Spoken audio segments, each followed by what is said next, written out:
Well, ninth and 10th graders, I wanted to spend the last week of school to just give you a little bit of an encouragement video uh, to prepare you for the summer, prepare you for next year. As you 10th graders are going to be moving up to be 11th graders, and as you ninth graders are going to be moving up to be sophomores. I wanted to kind of reiterate a couple of things here. First off, I wanted you to be able to make sure that you're living the Christian life with courage. I know that you guys face a lot of temptation in the hallways to not really live the Christian life because not everybody is doing that in the hallways. Not everybody is speaking or doing things that they should be doing in the hallways, or that you see inconsistency within those that are around you. But remember, courage is the ability to live for God in every and in any circumstances, both the highs and the lows. Because we've got to remember that there's going to be more valleys than there are mountaintop experiences. There's going to be more times where there's going to be difficulty that's going to be coming into play. And if we're following God through that time, that's the most important thing. But we got to remember that courage also does require you to possibly be standing alone. You may be the only one living for truth. At least it seems that way. But you know what? It doesn't matter.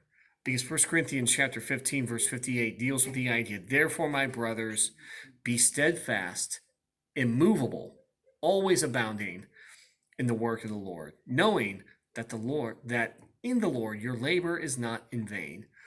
I wanted to encourage you with this idea to help you with to remember this idea. This idea of immovable is also another term we have that says stand fast. Now, to help you guys understand what that means, standing fast, if you've ever watched a baseball player, the very first thing they do whenever they get up to home plate is they start digging their feet next to home plate. They start trying to come up with firm footing because he knows that pitcher is trying to throw everything in his power to get the batter out. So just be aware of that. So be courageous, live for him. And the best way to do that is by number 2, living a life of obedience. God doesn't want a little part of us to obey him. He wants every part of us to obey him. And that's difficult. It's difficult for us to live consistently when there's a lot of inconsistency going on in this world. And that's difficult for us to do. Leviticus chapter 18, verse 4 says, I am the Lord your God, and you must obey my teachings. This isn't up for debate.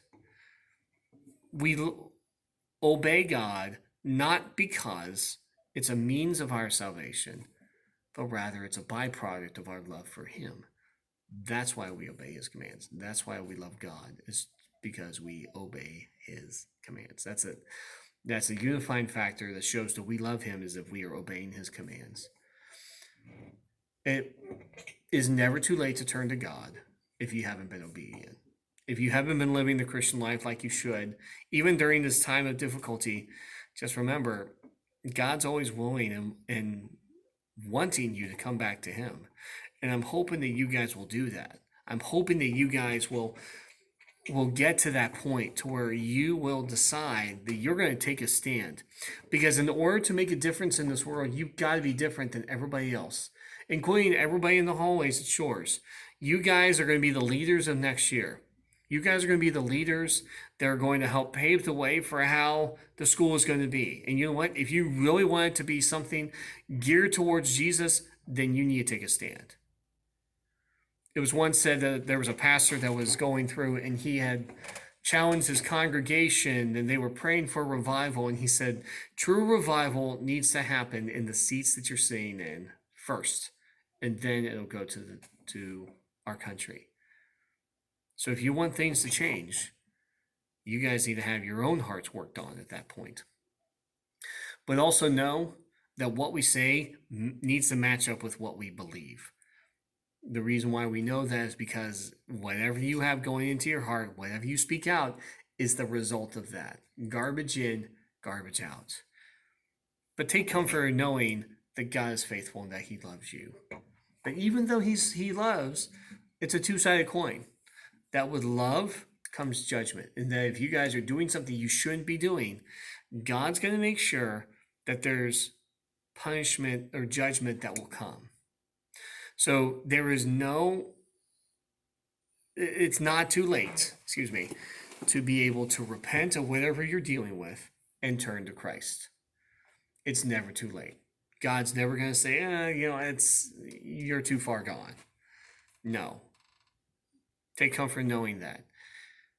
And like I said, your identity is not found in anything that you do, but knowing that you're a child of the King. That's the most important thing. That even though you may not have gone to play any sports during this pandemic, your identity isn't found in your sports or in your academics. Your identity is found in Jesus Christ. And that should pave the way for you for next year. And I'm hoping and praying that this next year in 2020 and 2021, that you will truly be the change agents for next year. Because I look forward to seeing some of you again next year.